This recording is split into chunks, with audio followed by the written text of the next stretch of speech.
Gordon was cross. "Why should Henry have a new shape?" he grumbled. "A shape good enough for me is good enough for him. He goes gallivanting off, leaving us to do his work, and comes back saying how happy he feels. It's disgraceful. And there's another thing. Henry whistles too much. No respectable engine ever whistles loudly at stations. It isn't wrong, but we just don't do it." Poor Henry didn't feel happy anymore. "Never mind," whispered Percy. "I'm glad you're home again. I like your whistling." "Goodbye, Henry," called Gordon. "We're glad to have you with us again, but remember what I said." Later, Henry stopped at Edward's station. "Hello, Henry," said Edward. "You look splendid. I was pleased to hear your happy whistle yesterday." "Thank you, Edward," smiled Henry. "Shh! Can you hear something?"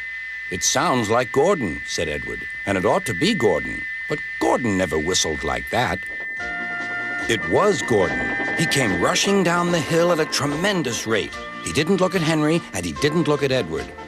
He screamed straight through the station and disappeared. "Well," said Edward. "It isn't wrong," chuckled Henry, "but we just don't do it." And he told Edward what Gordon had said.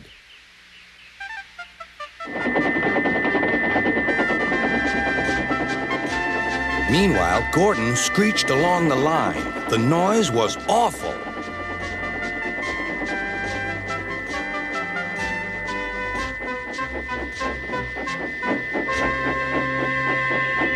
At the station, everyone covered their ears. Sir Topham Hatt covered his ears, too.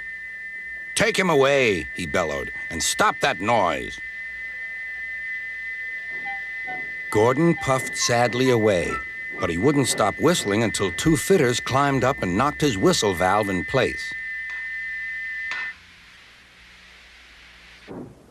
That night, Gordon slunk into the shed. He was glad it was empty. "It isn't wrong," murmured Henry to no one in particular, "but we just don't do it." No one mentioned whistles. Next morning, Henry was enjoying himself enormously. "I feel so well, I feel so well," he sang. "Trickety-trock, trickety-trock," hummed his coaches. Then he saw some boys on a bridge. "Beep, beep, hello," he whistled. "Oh," he called. The boys didn't wave and take his number. They thought it fun to drop stones on him instead. "They've broken our glass! They've broken our glass!" cried the coaches. The passengers weren't hurt, but they were cross. "Call the police." "No," said the driver. "Leave it to Henry and me." "What will you do?" they asked. "Can you keep a secret?" "Yes, yes." "Well then," said the driver, "Henry is going to sneeze at those boys."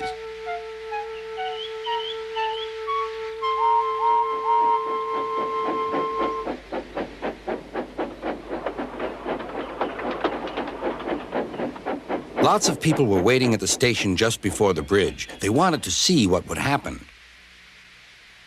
"Henry has plenty of ashes," said the driver. "Please keep all windows shut till we've passed the bridge. Henry's as excited as we are, aren't you, old fellow?"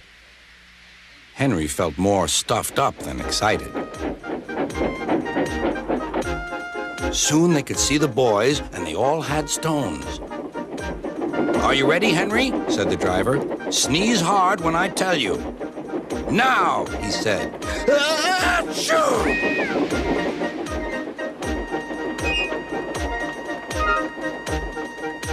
"Well done, Henry," laughed his driver.